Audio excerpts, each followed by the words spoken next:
The number one reason why some individuals claim to feel better on a carnivore diet is simply because they are lacking the bacteria in their microbiome to break down fiber and extract nutrients from the plants. So their experience is that they have an inflammatory reaction when they eat plants. This is a sign of a damaged microbiome, whether from a lifetime of poor food choices, low fiber, or even excess pharmaceutical use.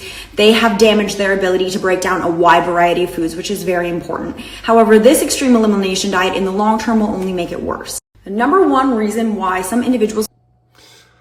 Okay, Sarah, so I'm sure you're a lovely person in real life, but this is basically a bunch of speculative bullshit that you've thrown out there. Now, first of all, your opening statement, how people are claiming to get better on a carnivore diet, they're not claiming to get better, they are getting better. And how do we know that? Because we have objective laboratory data, we have objective imaging, we have the fact that they're off medications, in many, many thousands of people now. In fact, there are several now case reports in the literature showing exactly just that.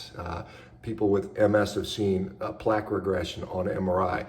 People with Crohn's disease and ulcerative colitis have seen elimination of that disease, not only symptomatically, but also on biopsy.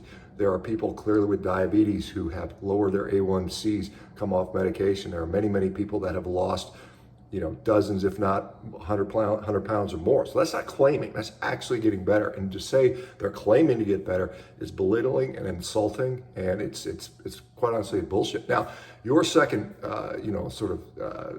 theory here, and I'll call it a theory, is that the only reason people are getting better is because these certain plant micro digesting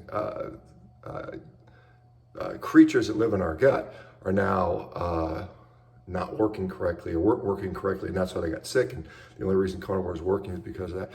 Now, that's pure speculation. Do you have a study? Have you studied people that? Have you looked at someone's microbiome just before they went carnivore and studied, a significant number of people and then follow them afterwards? No, that's not been done. Of course, it's not been done. Pretty much all the studies that are out there, I'm very acutely aware of. In fact, I helped to get many of these studies actually started.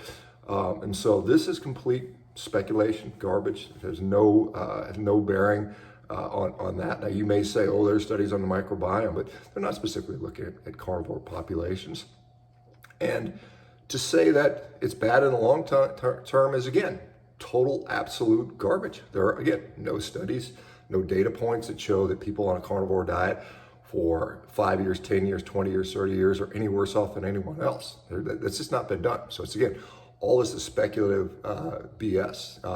The closest thing we have are indigenous populations whose lifespan was very similar to any other indigenous population. Remember, these are all poor people living on the outskirts of society, living in some of the toughest areas on Earth, and they live basically the same as any other group in that same situation. Socioeconomic status, access to healthcare, all those things have a big role on life expectancy. So we don't have any data at all. This is clearly vegan bias. I mean, I know you have a vegan donut shop and you like to post pictures of you drinking little smoothies and things like that.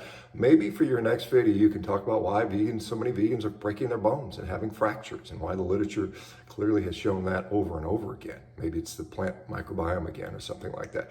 Anyway, complete speculation, complete bullshit. Ignore. All right, guys, you have a great day.